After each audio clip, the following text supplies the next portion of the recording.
Hari ni kita nak masuk transistor, abaikan makhluk di situ. Tapi rasa-rasa nak tengok, nanti tengok YouTube. Ada nanti benda ni kat YouTube. Buku teks muka surat 187. Kita recap dulu sebelum kita belajar. Hari tu kita dah belajar mengenai macam mana elektron dikeluarkan daripada permukaan logam dengan pemanasan. Proses tu kita panggil pancaran termayon. Okey. Kemudian elektron tu keluar, dia berbondong-bondong segerombolan bergerak beramai-ramai menjadi alur elektron, menjadi sinar katod. Jadi sinar katod ni dia boleh dipesongkan dalam medan magnet dengan dalam medan elektrik. Bila dia dipesongkan dalam medan magnet, dia berdasarkan hukum Fleming tangan kiri. Kemudian kita belajar bagaimana satu elektron itu ada tenaga keupayaan elektrik. Dengan apabila dia bergerak, dia automatik ada tenaga kinetik. Jadi bila kita samakan kedua-dua tenaga ni, tenaga keupayaan elektrik dengan tenaga kinetik, kita telah buat prinsip keabadian tenaga dan hasil daripada kita samakan tenaga keupayaan elektrik EV sama dengan tenaga kinetik setengah MV kuasa 2, kita akan dapat hal laju maksimum untuk elektron. Itu kita belajar perkara yang pertama. Siapa tak ada idea apa benda aku merepek kat sini, maksudnya korang kena baca balik lah. Kena baca balik lah. Kemudian itu saya ada terangkan bahawa macam mana semikonduktor. Semikonduktor ini terbentuk apabila kita kombinasikan dua bahan. Bahan jenis P, bahan jenis N. Saya ada explain bahan jenis P apa, jenis N apa, tapi tak masuk lecture. Kemudian apabila kita gabungkan jenis P dengan M, semikonduktor ini, kita namakan dia semikonduktor diode. Diode lah, diode. Pada sambungan tertentu, dia membenarkan arus mengalir. Dia menjadi pengalir. Arus boleh lalu dia. Dia jadi pengalir. Kita panggil sambungan tu songsang, pincang depan. Jadi pada sambungan tertentu, dia buat pincang depan, diode bertindak sebagai pengalir. Pada sambungan tertentu, dia tidak benarkan arus mengalir. Dia sedang buat pincang songsang. Jadi dia jadi penebat. Bagaimana sifat dia jadi pengalir dan penebat ini ditentukan oleh satu lapisan antara jenis N dengan jenis P. Lapisan itu boleh jadi kurus, kecil atau jadi lebar, besar. Bila dia kurus kecil bermaksud voltan simpang dia rendah, rintangan rendah, arus boleh mengalir. Bila dia besar, voltan simpang dia tinggi, rintangan tinggi, arus tidak boleh mengalir. Jadi fungsi diode membenarkan arus mengalir dalam satu arah. Dalam maksud lain, menukarkan arus ulang-alik kepada arus terus. Dan dia bertindak sebagai rektifikasi. Rektifikasi ada dua kita belajar sebelum ni. Gelombang separuh dengan gelombang penuh. Jadi dalam rektifikasi kita dapat arus terus yang tidak mantap. Turun naik macam tu kan. Dan kita tambah kapasitor untuk dia menjadi arus yang lebih mantap.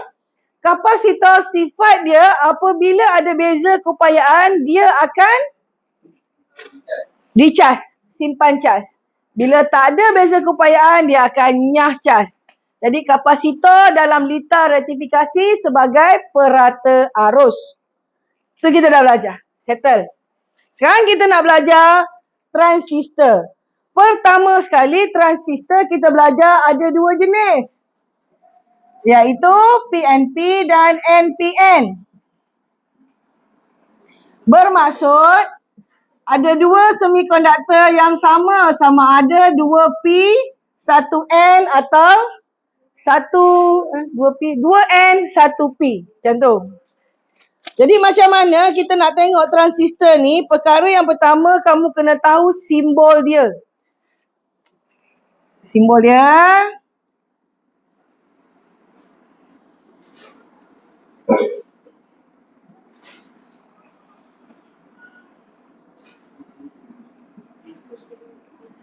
Okey, sebelum kita labelkan simbol dia, kita tengok perbezaan dia. Perbezaan dia di sini. Betul? Jadi kamu nak bezakan transistor ada dua, NPN, PNP. Saya punya advice, ingat satu. Ingat NPN, PNP akan jadi opposite daripada dia. So, anak murid saya 2007, student 2007 ajar. NPN,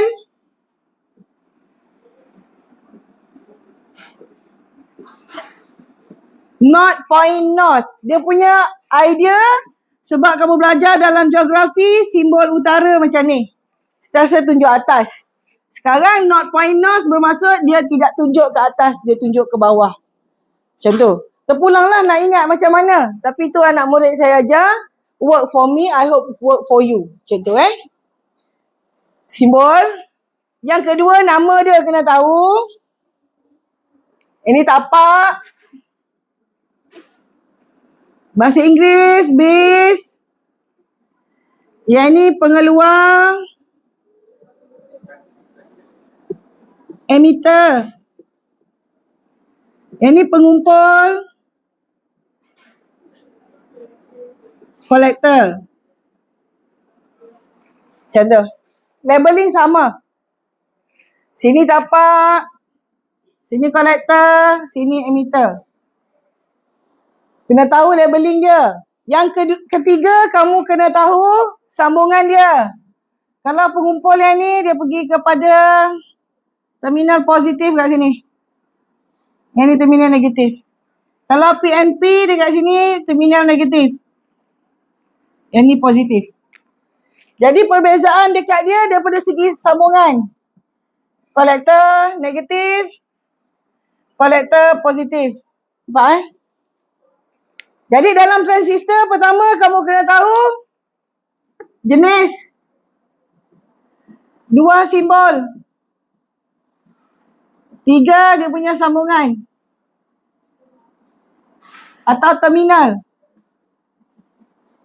Sambungan-sambungan dia. Settle muka surat 187. Rasa-rasa bila tutup ni, bagi satu gambar wajah kosong, ada anak panah je. Kamu tahu, oh ni NPN. Ataupun bagi gambar anak panah, kamu tahu, oh ini PNP. Macam tu. Boleh Boleh. Saya padam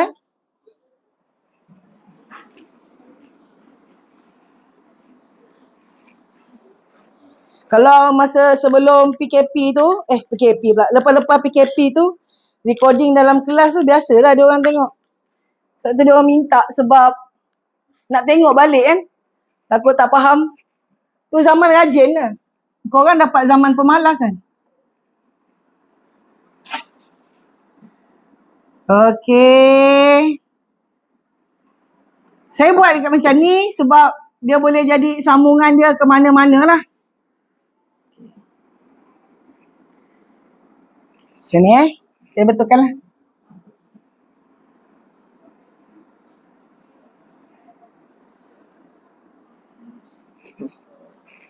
Satu.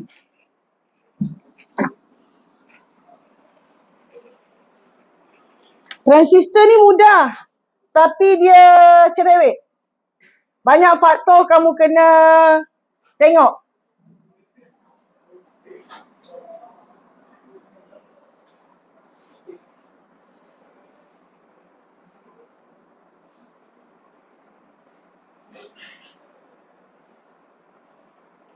Abaikan saya lukis tak apa-apa.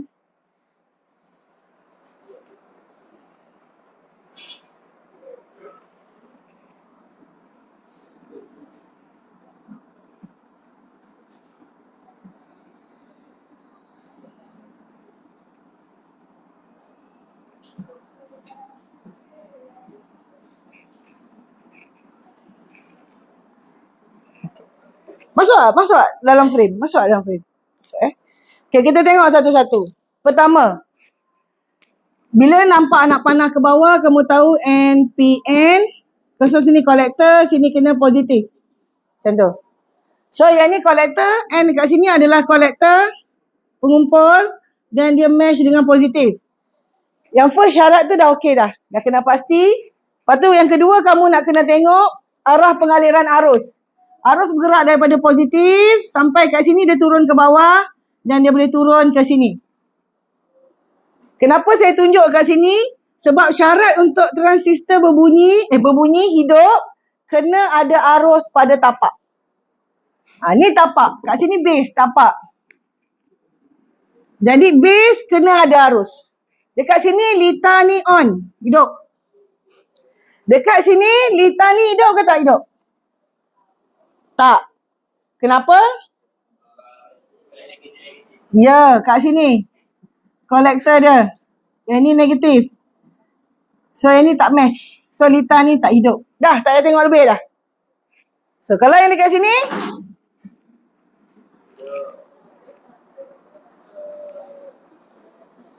apa beza ni dengan ni?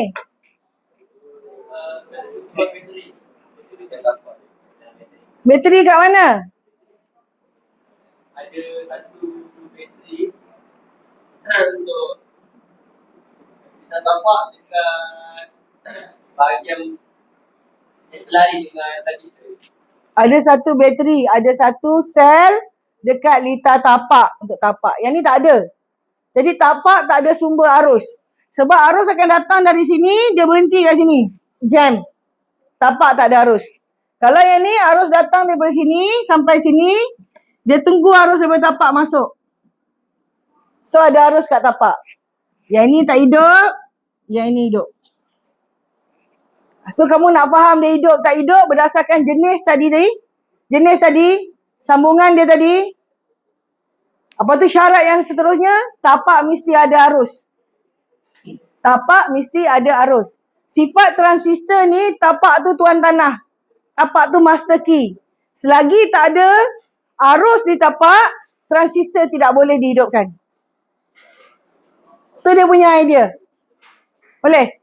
Pernah keluar soalan objektif macam ni dekat SPM, dia bagi gambar raja lita transistor. Dia tanya antara lita berikut yang manakah berfungsi. Terus tengok macam tu. Kalaupun dia tukar kepada PNP, cara tengok dia pun masih lagi sama. Boleh? Sampai sini boleh?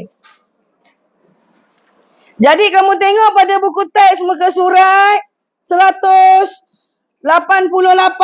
Dia bagi transistor NPN, PNP. Jadi gambar raja transistor NPN tu kalau kita elaboratekan kepada beberapa dapatlah macam ni. Sebab apa? The idea dekat situ, kita tengok dekat kotak hijau, dia kata apabila switch terbuka, mentol L tidak menyala kerana lita tapak tidak lengkap. Dan arus tapak adalah sifar. Bermaksud dekat situ kena ada arus dekat tapak.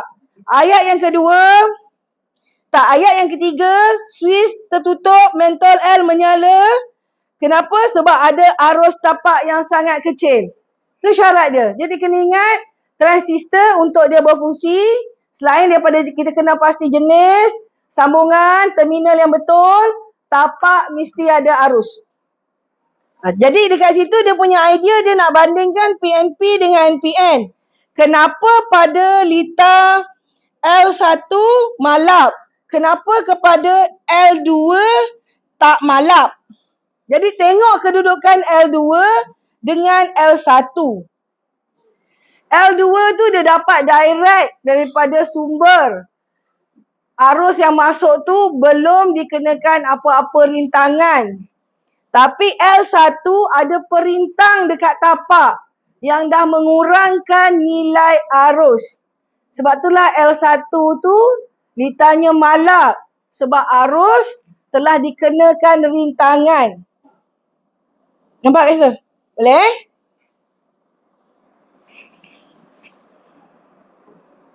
Jadi kita tengok buku teks. Alamak. Okey, selalu tengok jam kat situ. Ajar-ajar tengok phone jam kan. Nak tengok phone kat situ. Tak ada jam. Alamak, cik jam tu fungsi. Nanti kan shock sendiri. Jadi tengok muka surat 189, fungsi transistor sebagai amplifier arus, amplifier penguat penganda. Besar lah. So macam mikrofon dia ada amplifier, cakap, gemersik-gemersik suaranya, bila keluar boleh dibesarkan. Mikrofon lah pada speaker. Pada alat muzik kita letak amplifier nak kuatkan. Mana-mana alat kadang-kadang dia ada amplifier untuk kuatkan. Jadi amplifier ni sebagai penguat atau pengganda. Bermaksud nilainya kecil keluar jadi besar. Jadi tengok dekat muka surat 189 lagi, rajah 5.15. Tengok dekat situ pada litar tapak. Tengok dekat tapak, cari tapak transistor kat mana. Rajah 5.15 tu kan, muka surat 189. Tengok dia punya emitter. Dia bagi miliammeter. 0 hingga 1 miliammeter. Arus yang kecil 1 miliampere. Miliammeter dia baca miliampere. Emitter tu alat, ampere tu unit. Ampere. Sebut ampere je ampere. Jadi mili 0.0001 kecil. Nilainya 1, paling tinggi 1 miliampere. Tengok dekat A yang kedua. Dia boleh jadi sehingga 100 miliampere. Nilai tu dibesarkan. Maksudnya, kat situ dia sebagai pengganda arus. Jadi bila kita pergi kepada muka surat 190, kita tak buat eksperimen ni, dia tak ada bahan dia. Kita tak ada miliammeter. Kita ada emitter saja, mili tak ada. Jadi kita tengok muka surat 190. Tengok graf IC melawan IB. IC adalah arus mengumpul, IB adalah arus tapak. Dekat situlah dia letak emitter tadi, nak baca nilai arus kat situ. Dia tak letak emitter dekat IE. Dia letak dekat IC dan IB. Bila kecurunan graf, perbezaan paksi Y bagi dengan paksi X. Jadi paksi Y dia adalah IC, paksi X dia adalah IB. Kamu akan dapat nilai beta. Tu simbol beta kan? Maksud dia adalah faktor pengganda. Jadi itu adalah teori. Pada graf, berkadar terus antara IC dan IB. Bila soalan kata graf IC melawan IB, graf Y melawan X, Y ataupun perkala yang depan, graf daya melawan jisim. Daya yang first tu adalah paksi Y.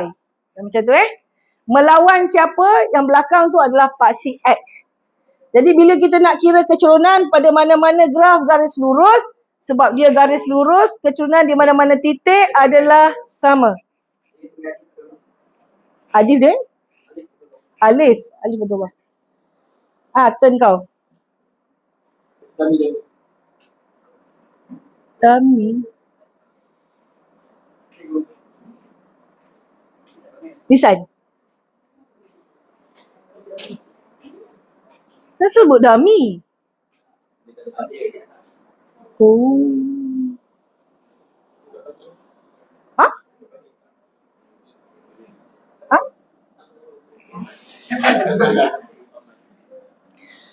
Okey.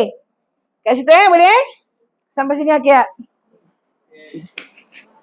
So kita nak tengok pembagi voltan. Sana.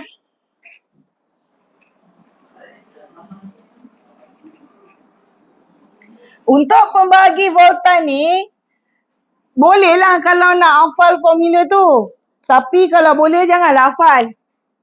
Macam biasa, hafal ayat Quran dapat pahala. Saya kalau cakap macam tu dengan anak saya macam, tak apa-apa mak aku ni.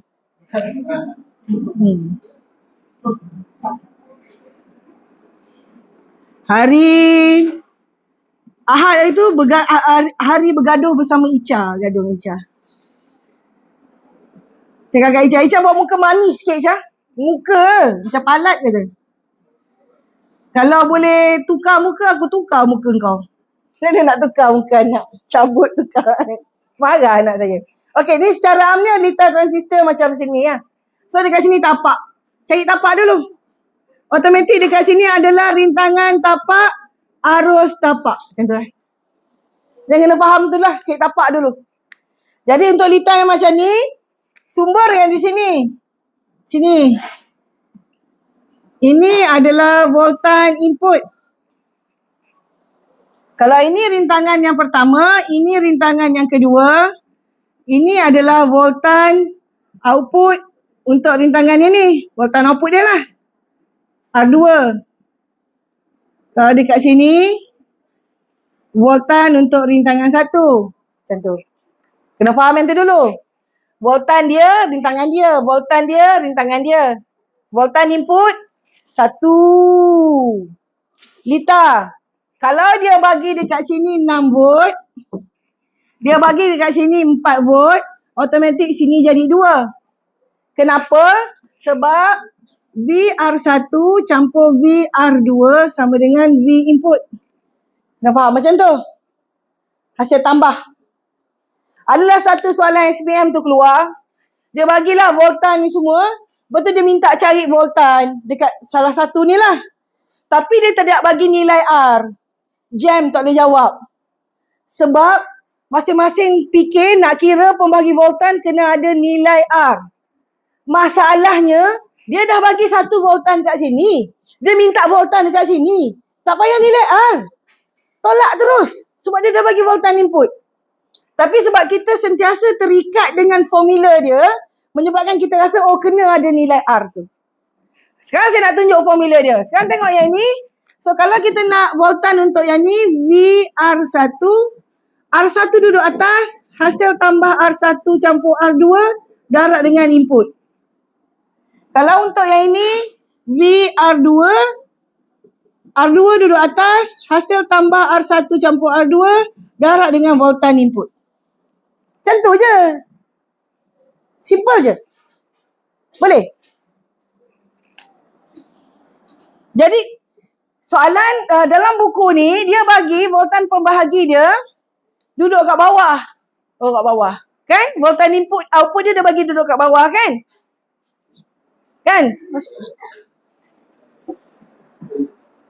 Kalau soalan tu baik hati, dia bagi samalah macam gambar raja ni. Kalau soalan tu jahat, dia tukar, dia suruh cari kat atas. Dia suruh cari voltan output kat atas. Boleh tak dia nak tukar? Boleh. Tak salah pun dia nak tukar. Sebab kamu faham ni liter selari. Hasil tambah dia, salah. Ini liter siri. Hasil tambah yang ni adalah hasil tambah ni, dapat sini. Macam tu. Boleh? Boleh. Lepas tu blur. Kita tengok muka surat 193, soalan nombor 3. Semua 193, soalan nombor 3. Rajah 5.22 menunjukkan liter penggera kawalan suhu. Perintang R mempunyai rintangan 10 kilo ohm. Dia bagi dekat bawah ni 10 kilo ohm. Kemudian dia kata, beza keupayaan merentasi XY mestilah sekurang-kurangnya 5.5 volt. Kamu dah adalah voltan untuk dia. Daripada soalan tu. Untuk menyalakan mentol 6 volt 60 miliampere. Tengok duduk kat mana. 6 volt tu dia duduk dekat sini. Kat liter lurus tu kan. 6 volt dah ada kan.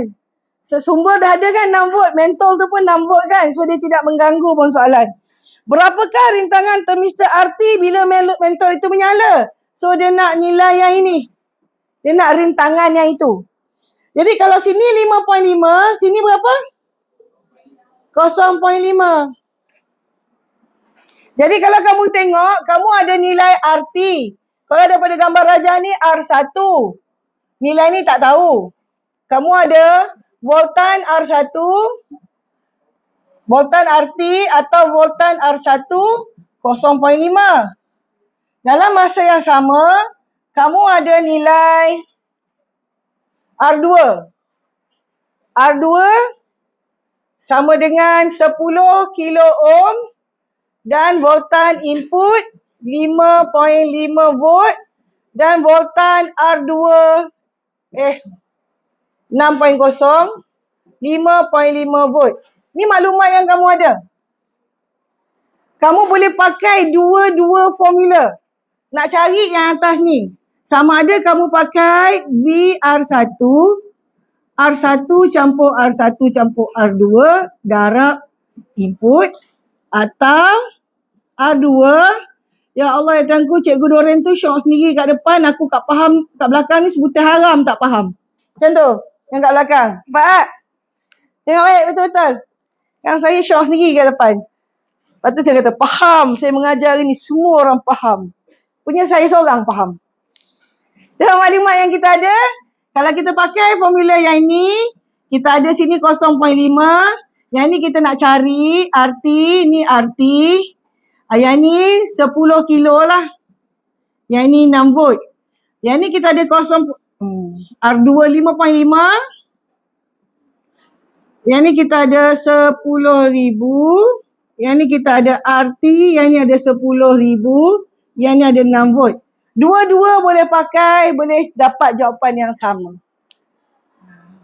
Kalau saya pakai yang ni sebab ada satu je unknown. So risiko untuk kita gerak kuadratik kiri kanan tu rendah nak salah.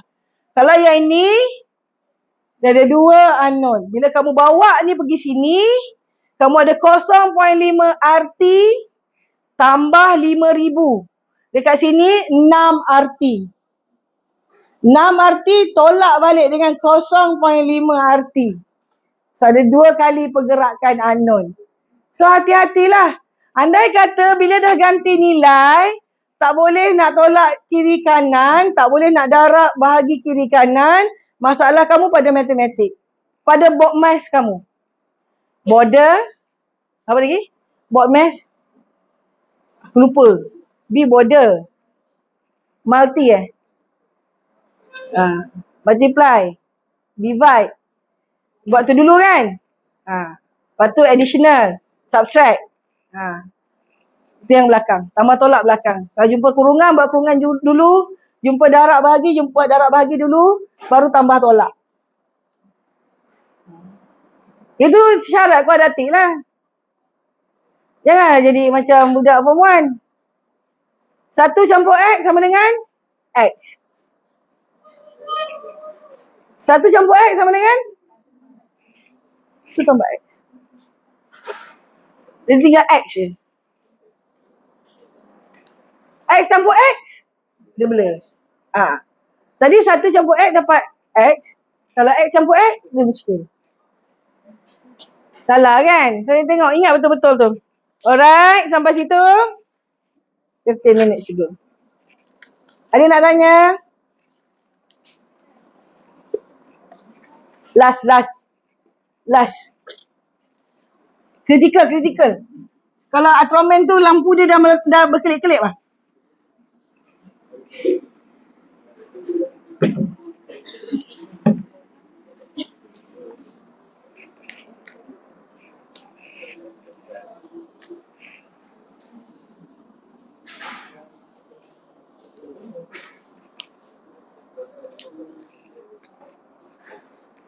Ada ing tadi ing. Sekejap je lah. Saya pun tak ni. Semua sendu je ni.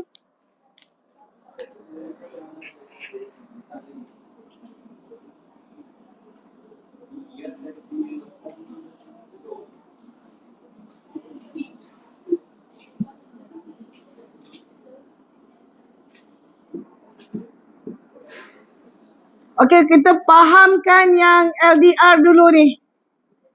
Ini rintangan tapak RB. Yang ini LDR. Yang ini rintangan 1. Light depend resistor. LDR atau perintang peka cahaya. PPC. So kalau jumpa jangan panik lah. Perkara yang pertama kena faham sifat dia dulu. Sifat dia untuk PPC atau LDR ni, bila malam, gelap, tak ada cahaya, rintangan PPC rendah. Bila siang, soalan kadang-kadang guna perkataan siang atau cerah atau ada cahaya. Rintangan PPC tinggi. Jadi rintangan PPC tinggi dan rendah ni dibanding dengan siapa? Kalau kamu tanya saya memang gemuk daripada kamu. Saya bandingkan kamu. Tapi kalau bandingkan orang yang main sumo, saya kurus. Yang sumo tu lagi besar. Jadi tinggi rendah kena ada titik rujukan. Kita banding dengan siapa? Kita banding dengan rintangan tapak. So kita bandingkan dia dengan rintangan tapak. Tinggi daripada rintangan tapak yang ini. Tu pertama kena faham. Kena faham keadaan rintangan. Waktu ada cahaya, tak ada cahaya. Tinggi daripada siapa, rendah daripada siapa. Boleh? Saya sebenarnya dah kena buat housekeeping maka-maka ni. Ini masalahnya setiap kali mengajar nak buat housekeeping. Lepas tu balik tak ingat. So jadi bila keadaan malam. Bila keadaan malam bermaksud gelap, tiada cahaya. Perkara yang pertama kamu kata rintangan PPC tinggi daripada rintangan tapak. Jadi arus dia akan mengalir dekat rintangan tinggi ke rintangan rendah? Rendah. Arus pun macam kamu. Ada bukit tinggi dengan bukit rendah. Ni bukit rendah, bukit tinggi tak larat. Betul kan? So arus akan mengalir dekat rintangan rendah. Automatik arus mengalir ke tapak. Tapak siapa sini? Tapak transistor. Bermaksud arus tapak wujud. Bila ada arus tapak, bermaksud transistor tu hidup ke tidak? Hidup. Jadi transistor dihidupkan. Atau kamu kata lita CE ni lah. Dihidupkan, diaktifkan. Mentol pun menyala. Macam tu. Kalau siang,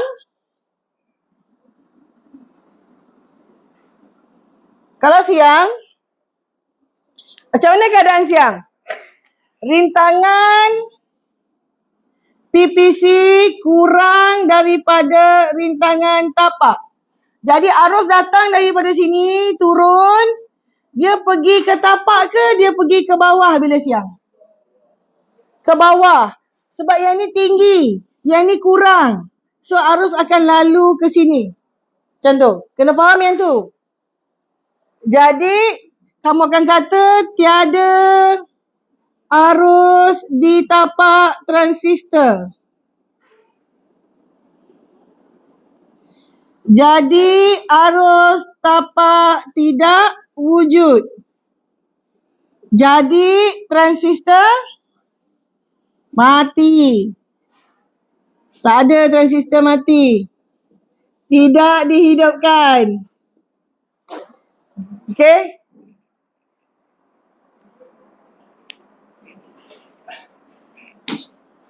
Kalau dia letak terbalik, LDR ni duduk atas. Apa jadi? Siang apa? Siang hidup. Siapa yang hidup tu? Arus. Jadi siang lampu menyala lah. Kalau dia letak terbalik, bermaksud fungsi ni akan jadi terbalik. Waktu malam arus tinggi, arus sampai sini berhenti. Kalau terbalik.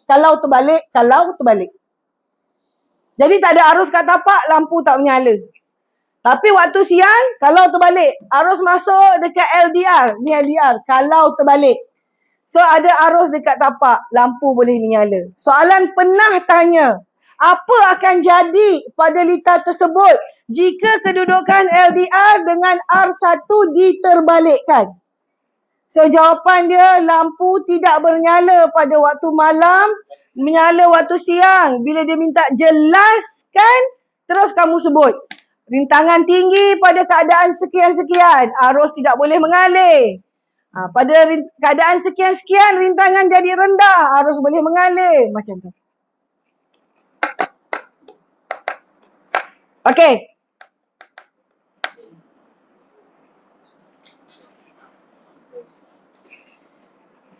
Untuk muka surat 191, termister dalam penggera kawalan suhu. Kedudukan termister dekat R1, R1 duduk dekat bawah. Lita yang sama. Tapi yang ni simple sikit termister ni. Sebab arus tidak mengalir kalau suhu tu normal. Suhu bilik normal. Dia block, dia bagi arus tidak mengalir. Tapi bila makin panas, arus terus mengalir. Jadi transistor tu hidup. Bermaksud dalam keadaan biasa, transistor tu memang tak ada arus. Tapi bila terbakar, suhu tertentu, dia ada geganti dekat situ, pemutus lita dalam tu. Dia menyebabkan lita tu bersambung. Dia putus, dia macam switch, jatuh, sambung. Terus arus masuk dekat transistor. Jadi keadaan dia lagi ringkas, lita tu lagi ringkas berbanding dengan lita LDR, PPC ni. Ni lagi complicated. Cuma, termister adalah alat elektronik komponen. Komponen elektronik komponen, termister. Dalam bentuk alat, kita sebut thermostat. Pengatur cara, pengawal suhu, thermostat. Kalau aircon zaman Nabi Nuh tu yang kita adjust, kalau bilik hotel lama kita adjust kat dinding tu, kita panggil dia thermostat. Kita tak panggil termister. Termister komponen elektrik dia. Jadi masa jawab jangan salah sebut. Kalau kamu kata mengawal suhu dengan menggunakan termister, salah. Suhu dikawal menggunakan thermostat. Termister tu pada lita dia, komponen elektronik. So, jangan salah. Kalau soalan tu kata, nyatakan satu pengubah suaian yang perlu dilakukan untuk mengawal suhu. Pengubah suaian. So, kamu akan jawab, tambahkan termister di dalam lita. Ataupun kalau kamu kata alat, menggunakan thermostat untuk mengawal suhu. Tu, thermostat tu alat, komponen dia termister. Jangan salah. Sama juga dengan perkataan rintangan dengan kerintangan. Jangan salah kedudukan dia. Dia membawa maksud yang berbeza. Saya tengok Kingland, cerita Korea. Cerita tu relax lah. Tak payah fikir, tak banyak konflik kan. Saya suka tengok cerita tak banyak konflik, boleh sambil buat kerja kan. So, saya tertengok satu scenes yang agak-agak romantis lah. Pak Wu dia sediakan makanan untuk mak Wu dia kan. So, dia letak arak, nak bagi macam api tu kan. So, dia buat, api tu terlalu tinggi terkena sensor. Lepas tu basah bilik tu. Saya pun tengok benda tu, saya tak rasa romantik. Saya rasa rendahnya shilling dia. Yalah, meja dia macam ni, kita masak pakai sini. Api tu naik tinggi. Rendahnya. Biasanya api tu macam ni je kan. Tinggi kena. Lepas tu, dia punya sensitif, hujan. Dalam bilik tu hujan. Water sprinkler buka, pasang. Ada air semua. So, saya muskil. Lama pula tu. Saya sangat muskil. Kenapa? Duration masa lama tu bergantung lah. Saya muskil lama kenapa? Bukan. Saya muskil kuantiti air dia tu banyak sangat kan. Pertama, saya tahu water sprinkler akan keluar air yang banyak pada ikut keadaan. Kalau kilang tu, ambil kilang. Jenis benda mudah terbakar, macam setiap bay ni semua ada water sprinkler. Dia yang jenis mudah terbakar. Dan dia punya water sprinkler, kalau kamu tengok, dia punat merah kan? Tu normal. Kalau yang sensitif, dia warna coklat, dia coding lain. Itu dalam tu yang memang sangat sensitif. Yang biasanya kamu tak jumpa lah dekat shopping complex, warna coklat tu. Biasanya kat kilang, sangat sensitif. Sama juga dengan smoke detector. Biasanya untuk industri, dia tak nak benda tu bermasuk kebakaran kan. Smoke sikit pun dah detect. Tapi yang kat hotel tu yang dia boleh detect tu, bermasuk dah jerebu dalam bilik tu. Tapi memang dia akan keluar air dan semua basah. Tapi lebat sangat tu saya macam... Untuk rumah biasanya dia tak selebat itulah. Tapi cerita dia kan, yang jadi cikgu fizik macam saya lah, penat. Tengok cerita romantik pun jadi tak romantik. Komplain kita orang kan. Dah penat dia buat cerita, aku komplain. Okay, last. Muka surat 193. Praktis formatif 5.3. Apakah nama peranti elektronik tersebut? Transistor. Kalau dia katakan jenis, nyatakan jenis peranti elektronik tu. Transistor PNP. Apakah fungsi terminal X? Sebagai pengeluar. Terminal X pengeluar. Bawah tu. Raja 521 litar bertransistor yang terdiri daripada 2 litar, litar A, litar B. Tengok litar A kat mana, litar B kat mana. Apabila switch S ditutup, cari switch S. Mentol P menyala dengan malap, manakala mentol Q menyala dengan terang. Namakan litar A dan litar B. Litar A, litar tapak. Litar B, litar pengumpul, pengeluar. Dia lalu pada C dan E, kolektor. Mengapakah mentol P menyala malap apabila switch S ditutup? Sebab ada perintang. Jadi arus telah dikenakan rintangan. Nilai arus telah berubah menjadi rendah. Magnitude arus menjadi kecil. Lukiskan pengubahsuaian litar bertransistor tersebut jika transistor NPN diganti dengan transistor PNP. Bila kamu tukar je transistor, perkara pertama kamu nak cek adalah anak panah tu dah tahu dah sebab dia dah tukar. Perkara seterusnya. Sel kering. Terminal dia, sambungan dia. Jadi kat sini, semua keadaan positif, negatif pada bateri tadi, sel kering tadi akan jadi terbalik. Sebab positif untuk PNP akan bersambung dekat E. Pengeluar kat bawah. Kolektor dia sambung dengan negatif. Jadi arus tapak dia tak masuk daripada B, arus tapak dia masuk daripada B pula. Positif, arus tapak dia masuk daripada negatif. Dia terbalik juga terminal. Dua-dua bateri tu dipusing. Okey. Ada soalan?